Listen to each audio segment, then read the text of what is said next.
At the moment, the exhibition of the museum is being redone to tell more about racism and the effects of colonization and less about German colonizers. Why do we have a museum of him in Kigali, in the independent Rwanda now today? We can't hide the history that happened to the country. We can never. It is one that I will cherish for the lifetime. Thank you very much. It is also deeply significant because of my long-standing association with the Ghana Bar Association. So I hope you will forgive me if I take some time today.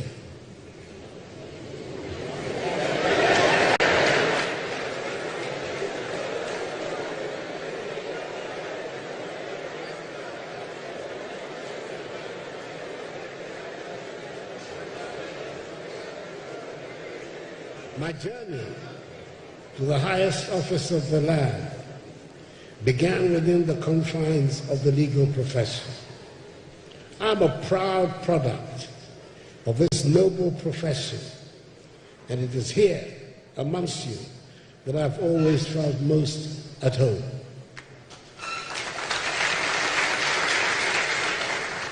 The values of justice, equity, and the rule of law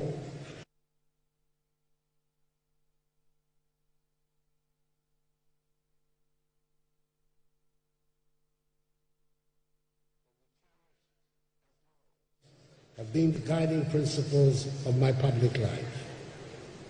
The Ghana Bar Association has played a central role in shaping not just my career, but also my worldview, what the Germans call Weltanschauung.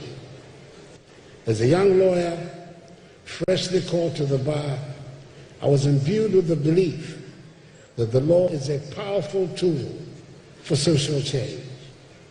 This belief has underpinned my career as a lawyer, as an advocate for human rights, and eventually as a politician. In the early years of my practice at the bar, in the mid-1970s, after 5 years of international corporate law practice in Paris with an American law firm, I had the privilege of working alongside some of the finest legal minds this country has ever produced. Having unexpectedly inherited the chambers of the eminent Jamaican barrister and one of the leaders of the bar, U.V. Campbell, within 3 months of joining his practice as a junior, when he decided to return to his native Jamaica to become a judge of her Supreme Court, I was thrown as a Nino barrister into the deep ends of the pool, having to learn to swim against acknowledged leaders of the bar, R.S. Blay, Joe Randolph, B.J. Darocha, Peter Ala Adjete, T.A. Toto, Peter Swanaka, Charles Hayfron Benjamin, Norbert Kujawu, J.K. Ajiman, Samuel Kujato, amongst others. U.V. Campbell was counsel either for the plaintiff or for the defendant in a series of important cases involving on the opposite side one or other of these great advocates. I had, without any preparation, to step into his large shoes. It was an exhilarating experience, for I learned the importance of integrity, the necessity of diligence, and the power of advocacy. It was during this time that I also became acutely aware of the role that lawyers play in the defense of democracy and the rule of law. My involvement in the seminal legal battles of the 1980s and 90s, particularly during the dark days of military rule, further solidified my dedication to the principles of the rule of law and democracy. The Ghana Bar Association, during those turbulent times, stood as a bastion of resistance to authoritarian rule. We were the voice of the voiceless. the defenders of the oppressed, and the guardians of the rule of law. Those were challenging times, but they were also times that tested and reaffirmed our resolve to the ideals of democracy. As a lawyer, I had the honor of representing clients from all walks of life, those who had been wronged by the state, those who saw justice in a system that often seemed stacked against them, and those who simply needed someone to stand up for their rights. It was in the courtrooms that I honed my skills as an advocate, but more importantly, it was there that I deepened my understanding of the critical role that the law plays in safeguarding our freedoms. When I transitioned into politics, it was the same zeal for justice and democracy that I carried from the courtroom. My legal background has always informed my approach to governance. I have sought to bring the discipline, rigor, and fairness of the legal profession into public service. As president, I've worked to ensure that the principles of justice, transparency, and accountability are not just mere words, but are in fact embedded in the fabric of our governance structures. As I prepare to hand over the reins of national leadership, it is appropriate time to reflect on the journey we have traveled together over the past 7.5 years. My presidency, in many ways, has been an extension of my legal career, a continuation of my devotion to the rule of law and the protection of the rights of all Ghanaians. One of my first acts as president was to ensure the independence of the judiciary. A strong, independent judiciary is the cornerstone of any democracy. It is the institution that Ghanaians turn to in times of dispute, and it should be above reproach. During my tenure, we have worked tirelessly to strengthen the judiciary, ensuring that it has the resources, the independence, and the integrity to fulfill its mandate. We've introduced electronic filing systems, reducing reliance on paper-based documentation, and streamlining the judicial process. This initiative has not only expedited the handling of cases, but has also enhanced transparency and accountability within the legal system. Lawyers and litigants can now file their documentation online, access case information, and receive updates on their cases in real time. This is a major leap forward in making justice more accessible, and efficient for all Ghanaians. The establishment of a permanent modern court of appeal complex in Kumasi should help improve justice delivery for the northern sector of the country. With the collaboration of the Ministry of Local Government Decentralization and Rural Development and the District Assembly Common Fund, 20 townhouses and a guest house have been built to be used as permanent residences for justices of the Court of Appeal based in Kumasi, who are mandated to handle cases in the northern part of the country. It should mean that appeals from the Upper West, Upper East, Savannah, Northeast, Northern, Ahafo, Bono East, Western North, and Ashanti regions should now be conveniently held within a much shorter period. Additionally, in 2020, we set out to construct 100 courthouses with residential facilities nationwide. As of February 2024, 79 courthouses have been successfully inaugurated and are in use at different sites around the country. The remaining 21 projects are at various stages of completion and are expected to be completed and inaugurated this year. In addition, over 121 residential units have been constructed for judges throughout the country. The project is not yet complete, but I can safely say that we've done enough to address the perennial problem of insufficient court infrastructure in Ghana. We've also taken strong systemic steps to combat corruption, rooted in a holistic program of legislative, administrative, financial, and technological reforms. We've established the Office of the Special Prosecutor, a critical institution in the fight against corruption, and we've provided it with the necessary tools to prosecute those who seek to enrich themselves at the expense of the Ghanaian people.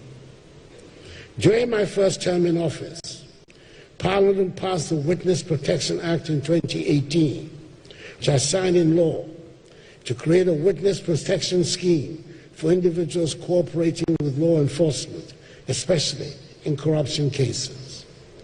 The Critical Offences Amendment Act of 2020 elevated corruption from a misdemeanor to a felony, with harsher sentences of 12 to 25 years in prison. In addition, my administration has driven the passage of several key laws that bolster the state's ability to fight corruption. These include the Revenue Administration Amendment Act, the Fiscal Responsibility Act, and Anti-Money Laundering Act, amongst others. Together, these legal reforms have strengthened the institutional framework to combat corruption and ensure accountability. Administratively, a series of other far-reaching measures have been undertaken by my government to help in the fight against corruption.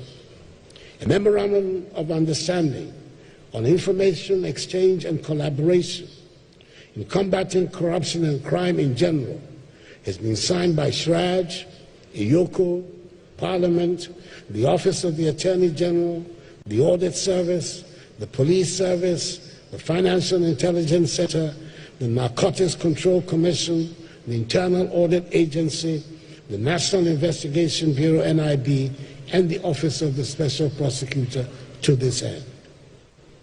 The use of technology has been pivotal in our efforts to combat corruption. We have introduced digital platforms for public procurement processes, reducing human intervention and minimizing the opportunities for corrupt practices. These platforms have increased transparency, efficiency, and competitiveness in public procurement, ensuring that public resources are used judiciously for the benefit of all Ghanaians. The Auditor General's report for 2023, for example, revealed a significant decline in financial irregularities within the public sector, dropping by 5.2 billion cedis from the previous year, a 32% reduction. Furthermore, we have worked to reform our legal and regulatory framework to enhance transparency and accountability. We have strengthened the right to information, ensuring that Ghanaians have the tools they need to hold their government accountable. The passage of the Right to Information Act, which preceding administration had failed to accomplish, was an important milestone in this regard, providing citizens with the power to demand transparency for their leaders. By the same token, the Conduct of Public Officers Bill has passed the scrutiny of the Cabinet Committee on Governance and is now ready for presentation to the full Cabinet, after which it will be presented to Parliament for its action. I'm extremely hopeful that this will be accomplished before I leave office. It is also an undeniable fact that budgetary allocations for institutions actively engaged in public sector accountability, that is the Office of the Auditor General, the Judiciary, Parliament, the Commission on Human Rights and Administrative Justice, SHRAJ, the Ghana Police Service, the Economic and Organized Crimes Office, EYOCO, and the Financial Intelligence Center have all witnessed unprecedented increases since I assumed office in 2017. At the end of 2023, The budgetary allocation to Parliament witnessed a 100% increase compared to what I inherited in 2016. The police service saw its budget increase by 274% at the end of 2023 in comparison to 2016. The audit service recorded a 258% rise in its budgetary allocation at the end of 2023 as compared to 2016. The budget of the judiciary rose by 36% at the end of 2023 compared to 2016. The budget of the Attorney General, of the Office of the Attorney General, increased by 162% at the end of 2023 compared to 2016. The budget of the Yoko increased by 47% at the end of 2023 in comparison to 2016. The budget of the Financial Intelligence Center increased by 443% at the end of 2023 compared to 2016, whilst the budget of SHRAJ increased by 99% at the end of 2023 compared to 2016. These figures reflect my resolve to ensure that institutions of state of relevance in the anti-corruption agenda are properly equipped to discharge satisfactorily the mandate of their offices. I'm aware that there's a deliberate, politically motivated effort to stigmatize my government, my family, and myself as corrupt.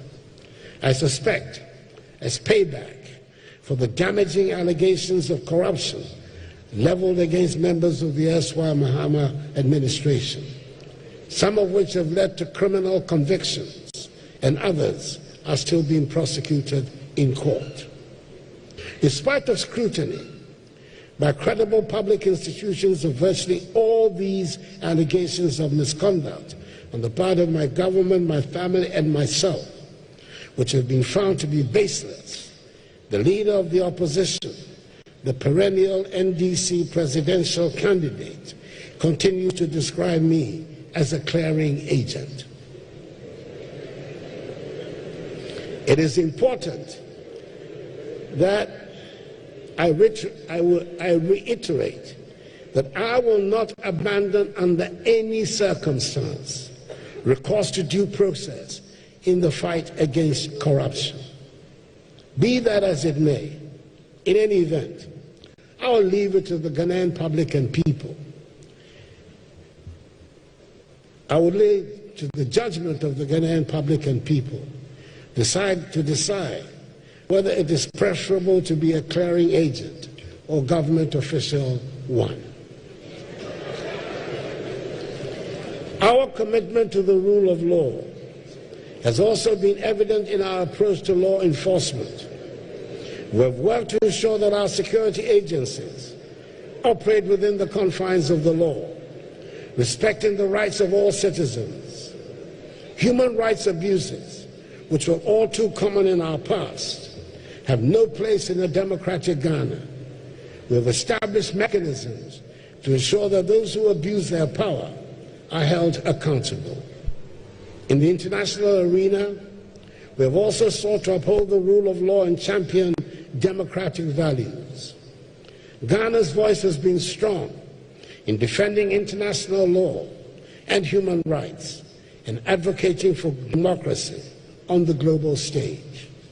We have worked closely with our neighbors and the international community to advance peace and security, recognizing that a stable and democratic West Africa is essential for our own national security. As we gather here today to discuss the theme, peaceful, fair, and transparent elections, the key to sustainable democracy, it is essential to reflect on our nation's historical journey, particularly our past experience with military rule. Ghana's post-independence history has been marked by several military interventions in the governance of the state. The first of these occurred in 1966, when the one-party government of our first president, Kwame Nkrumah, was overthrown in a coup d'etat. This event set the stage for a series of military takeovers that would dominate Ghana's political landscape for the next 3 decades. Each of these regimes came to power with premises of restoring order, combating corruption, and revitalizing the economy. However, as history has shown, military rule often led to the opposite outcomes: the suspension of constitutional governance, the erosion of civil liberties, and the concentration of power in the hands of a few were the hallmarks of these regimes. Under military rule, due process was set aside in favor of decrees and edicts. The judiciary was emasculated, and the legal profession was marginalized. The Ghana Bar Association during these times found itself at odds with the military authorities as it sought to defend the rights of citizens and uphold the principles of the rule of law. Some of our colleagues paid a high price for their loyalty to these principles. Some were detained, others were exiled, and a few even lost their lives in the struggle for democracy and the defense of the rule of law. And may their souls continue to rest in perfect peace. The economic impact of military rule was equally devastating. The lack of accountability and the culture of impunity that characterized these regimes led to widespread corruption and mismanagement. Our economy, was the envy of the continent, was brought to its knees. Infrastructure deteriorated. Basic services became scarce, and the standard of living for the average Ghanaian plummeted. But perhaps the most profound consequence of military rule was the loss of trust in our institutions.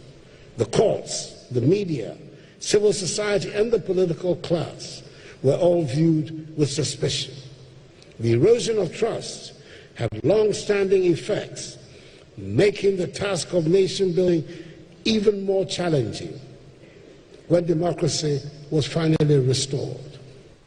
I have dwelt on these matters because I'm aware that a new generation of Ghanaians has emerged who are now politically active and who have little or no direct knowledge of these events, and who may be thus susceptible to the siren calls of those who would want to return us to those unfortunate, unproductive days. There will always be anti-democrats, those few who do not trust the capacity of ordinary people to make good decisions. There will always be those few who seek a shortcut to the exercise of executive power, people who are unwilling to do the hard work of popular mobilization and messaging required of democratic politics, but who nonetheless want to exercise executive power. It is to the eternal credit of the Ghanaian people that they continue to resist the blandishments of these so-called progressive politicians to embark on adventures that will set back the clock of progress. The return to democratic governance in 1993 has become a watershed moment in our nation's history. It marked the beginning of the Fourth Republic and a renewed attachment to constitutional government, the rule of law, and respect for individual liberties and human rights. The transition to democracy was not without its challenges, but it was driven by the collective will of the Ghanaian people to chart a new course for the nation. The Fourth Republican Constitution, promulgated in 1993, laid the foundation for the democratic governance we enjoy today. It established a system of checks and balances based on the separation of powers. It guaranteed fundamental human rights, and it provided for regular, free, and fair elections. The Constitution also enshrined the independence of the judiciary, affirming it as the exclusive final arbiter in disputes and the protector of the rights of citizens. Several of the safeguards in the Constitution, i.e., entrenching the multi-party structure of the state by outlawing in Article 3 the power of Parliament to establish a one-party state, or consolidating judicial independence by excluding in Article 125, Clause 3, the grant of final judicial power to either the President or Parliament, were direct responses to unhappy episodes of our past, especially in the First Republic. We know the damage to the stability of the state and to the liberties of citizens that the passage of the infamous Preventive Detention Act wrought in the immediate post-independence era, just as we witnessed in the same era, in violation of the principle of the separation of powers, the ugly spectacle of a tightly controlled parliament acting at the instigation of the executive in emergency session to nullify or reverse judgments of courts of competent jurisdiction for purely partisan political considerations. Since the return to democratic governance, Ghana has made impressive strides. We have conducted 8 successful general elections, each of which has served as a reaffirmation of our adherence to democracy. These elections, while not without their challenges, have been generally credible. The peaceful transfer of power from one administration to another, from one political party to another, has become a hallmark of Ghana's democracy. The Fourth Republic has afforded the most enduring period of stable constitutional rule in our hitherto turbulent history. The benefits of democratic governance to the Ghanaian people have been numerous. It has provided a framework for political stability, which in turn has created an environment conducive to economic growth and development. Under democratic rule, Ghana has seen improvements in its education, healthcare, infrastructure, and other critical sectors. Real incomes have systematically increased. The expansion of the middle class, the growth of civil society, and the strengthening of our institutions are all testaments to the progress we have made. Democracy has also allowed for greater political participation and representation. The voices of women, youth, and marginal groups, which were often silenced during the years of military rule, are now heard loud and clear. Our parliament is more representative, our media is more vibrant, and civil society is more engaged than ever. These are the traits of a healthy democracy, one where diverse views are heard, where differing opinions are respected, and where the will of the people is paramount.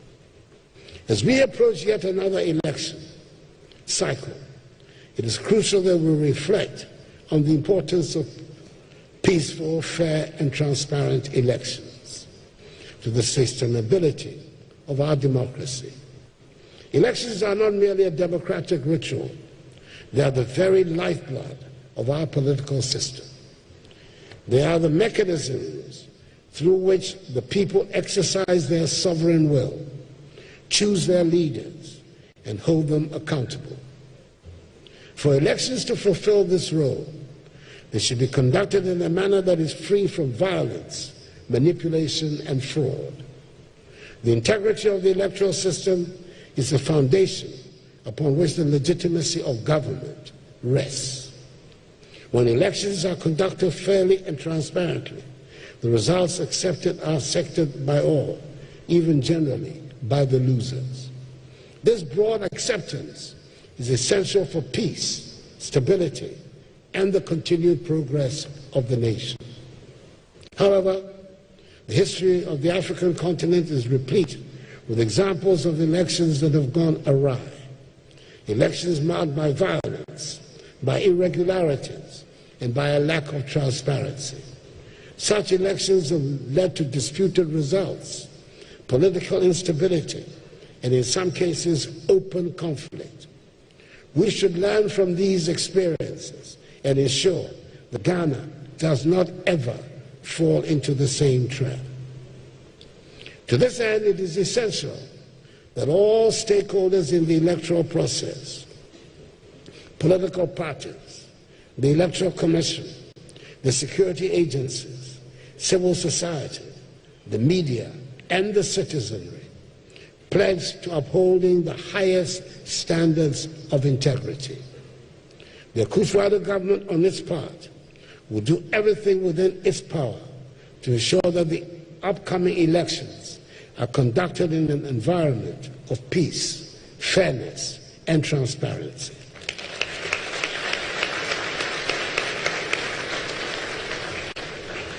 The Electoral Commission, as the body charged with overseeing the electoral process, has a critical role to play.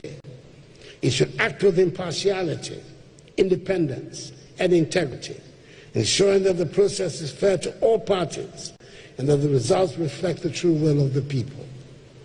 The Commission should also ensure that all logistical arrangements are in place to facilitate a smooth voting process, and that any disputes that arise are handled expeditiously and transparently. It is imperative that the Electoral Commission remains the sole authority responsible for declaring election results to preserve the integrity and credibility of the electoral process. Political parties must refrain from declaring results before the Electoral Commission does so, as this could lead to confusion, misinformation, and even potential conflict.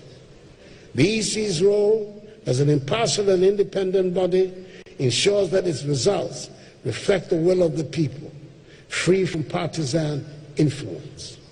This assignment of responsibilities is essential to maintain public trust in the electoral system and to prevent any undermining of democracy through the spread of unverified or false election outcomes. Despite assurances from successive electoral commissioners, such as Kojo Afarijan, my 3-year roommate is an undergraduate at the University of Ghana's Premier Hall, Legon Hall, Charlotte Osei, and the current one, Jean Mensah, that rigging elections in Ghana is not possible. A few claim that the only way the NPP can win the December 24 elections is through rigging. It is becoming evident that these voices are already preparing excuses for the increasingly likely outcome of the impending elections. The constant, persistent champion in Ghana's history of the values of multi-party democracy, rigging is not part of the NPP's DNA. The NPP's path to victory is through a robust defense of its exceptional proven track record in office and the compelling vision of continuing modernization of Ghana's future being espoused by the party's excellent presidential candidate, the Vice President Dr. Mahama, and his dynamic running mate, the Honorable Dr. Matthew Poku Prempeh, Member of Parliament for Menchia South, known to all and sundry here in Kumasi as Napo. The security agencies also have a crucial role in maintaining law and order during the election period.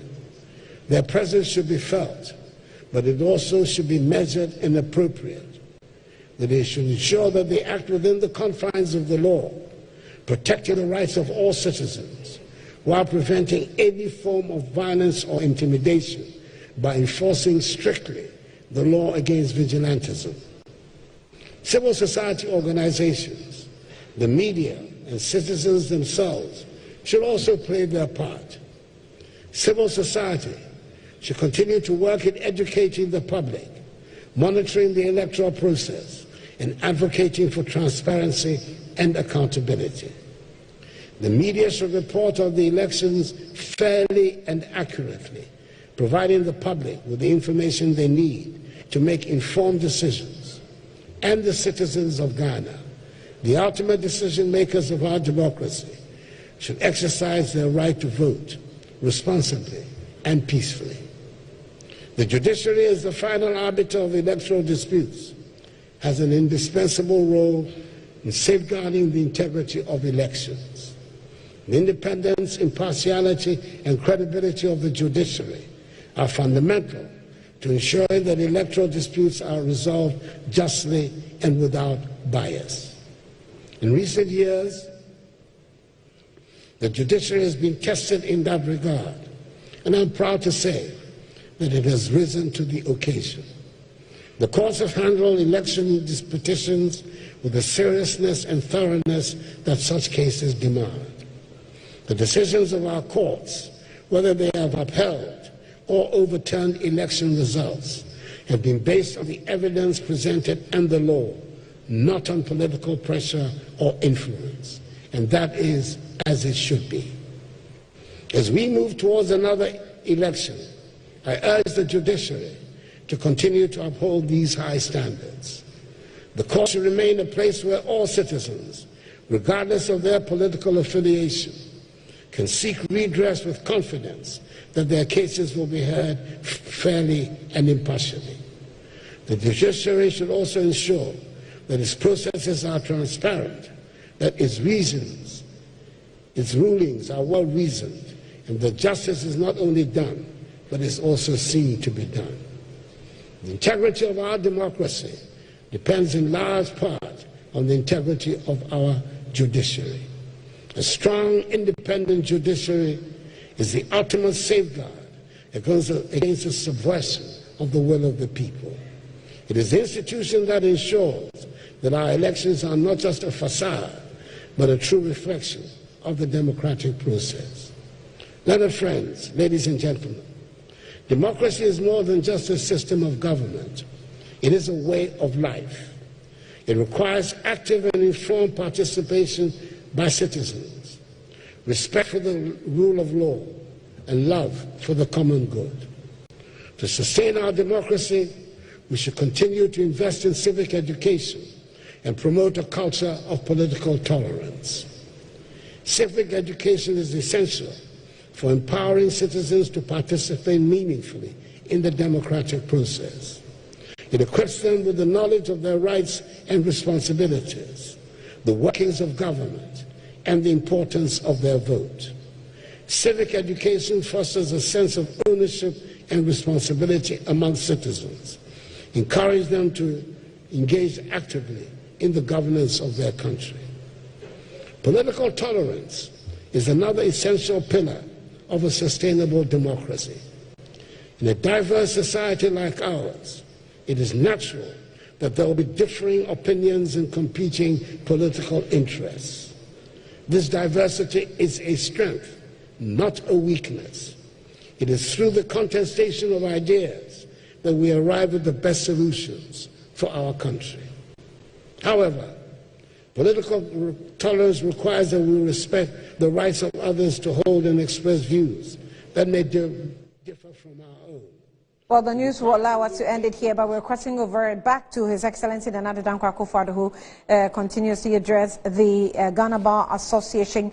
The Chief Justice and also the Attorney General, Godfrey Abuadami, all had a word at the conference, and I'm sure the team will give you the bites. And then subsequently, Newsnight will also bring you the details. My name is Ania Fompofo. Thank you for watching, but we're crossing over back to Nana Addo Dankwa Akufo-Addo.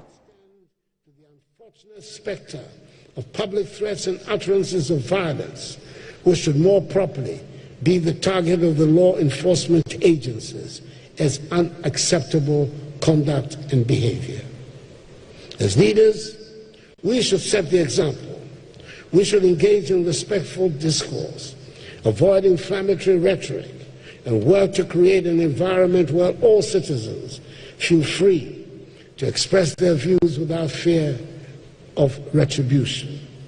Only by advancing a culture of political tolerance can we ensure that our democracy remains vibrant and inclusive. In this political season, it is vital that we guard against the politics of lies, disinformation, and misinformation, as these undermine the democratic process and erode public trust. The spread of propaganda and falsehoods can mislead voters, distort the truth, and create unnecessary tension within the body politic. Political actors, the media, and citizens alike have a shared responsibility to ensure that information disseminated is accurate, verified, and truthful. By committing to transparency and integrity in all communications, we can safeguard the electoral process from the damaging effects of misinformation and disinformation, and ensure that decisions are made based on facts rather than fabrications. Failing to do so risks polarizing the electorate and destabilizing the very foundations of our democracy. Before I conclude, I must point out that as members of the bar, we carry the heavy responsibility of ensuring that the public is accurately informed about legal matters. This responsibility is not just about explaining the law, but it is also about shaping public perception and understanding of the justice system. In a society where misinformation can easily spread, it is critical that the bar acts as a reliable source of information regarding guiding the public in comprehending complex legal issues. It is with respect responsible for officials of the Bar Association to give the impression to the public that the use of the word perverse by no less an official than the Attorney General and official leader of the bar to describe a judgment of a court is somehow reprehensible. The author of such a view betrays complete ignorance of the language of practice in the courts. It is a perfectly acceptable, hallowed use of language so to designate certain decisions of the court. For instance, decisions that can also be properly characterized as given per incuria. I myself, as Attorney General, use the same vocabulary to describe the decision of the ordinary bench of the Supreme Court in 2002 in the now celebrated Chatuchikata fast-track court case, which the full bench of the court ultimately validated on review. In the same vein, let me stress that the Ghanaian judicial system, unlike its American counterpart, with which some seek to draw comparisons, operates with distinct mechanisms, particularly in the appointment and tenure of judges. For instance, while U.S. Supreme Court judges are appointed for life, Ghana's system prescribes time limits to judicial appointments, ensuring that our judiciary remains adaptive and attuned to the current needs of our nation. The recent proposal by the Chief Justice to appoint additional judges to the Supreme Court, which some have criticized, was a necessary and well-considered action to maintain the strength and efficiency of the judiciary. It is important to note that even in the United States, President Joe Biden has recognized the need for judicial reform, proposing changes to the Supreme Court to ensure it remains effective and reflective of modern values.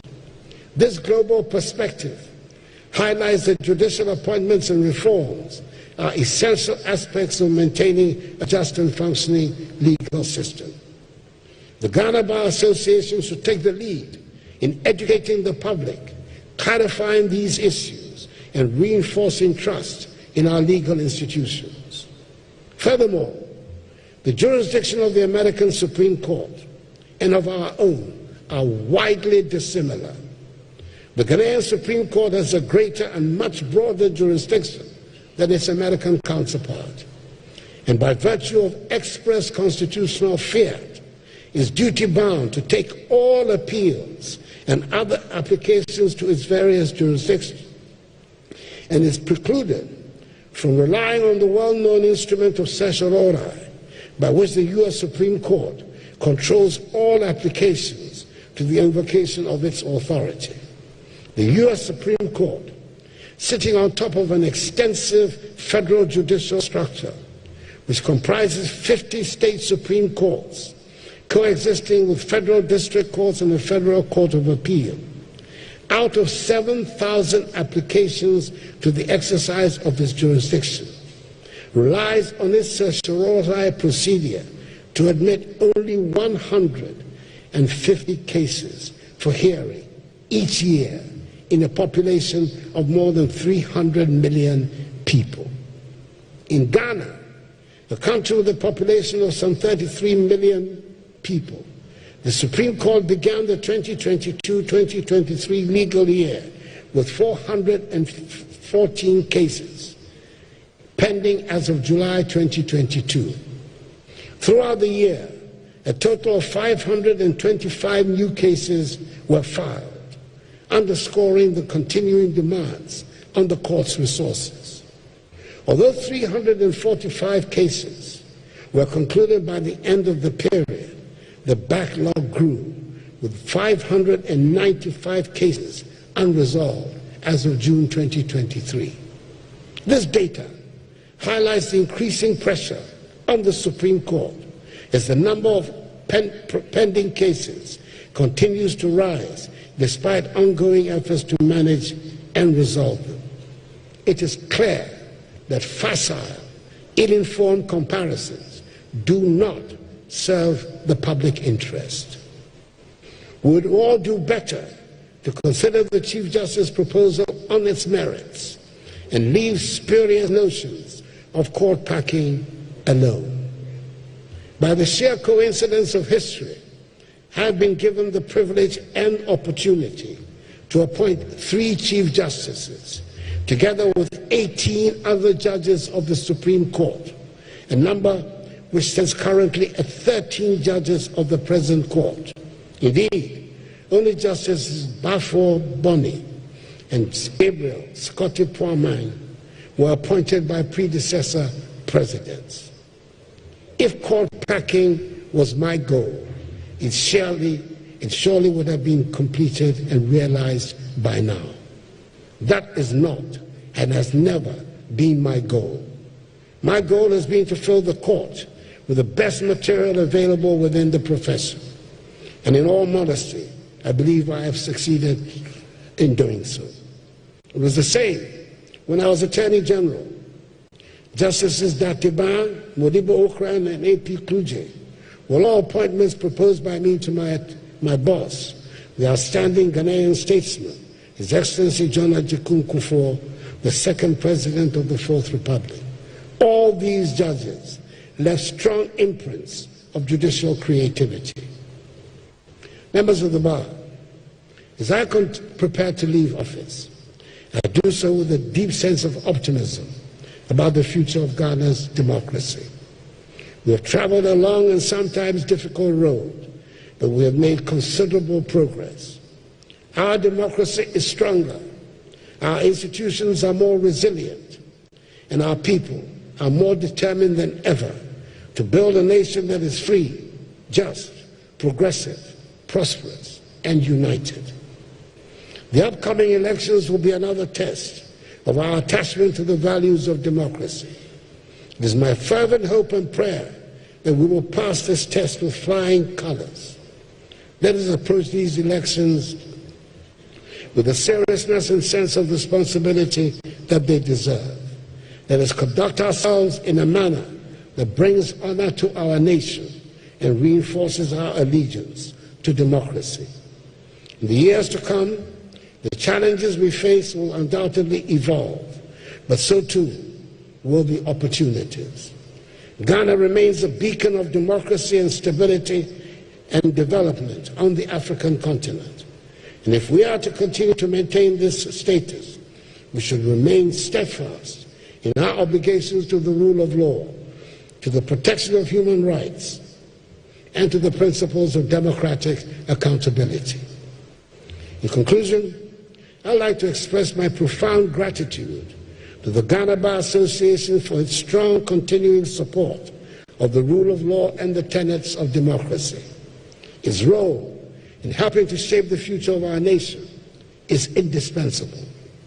As I prepare to hand over the baton of national leadership, I do so with confidence that the future of Ghana is bright and that our democracy will continue to thrive.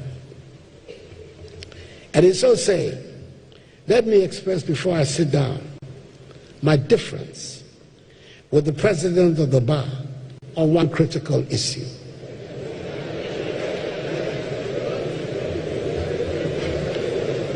People who can afford to pay fees for the education of their wards should send them to fee-paying private schools. Public schools, that is schools funded by the taxpayer, should be free to all who would otherwise be unable to pay for their education. That is why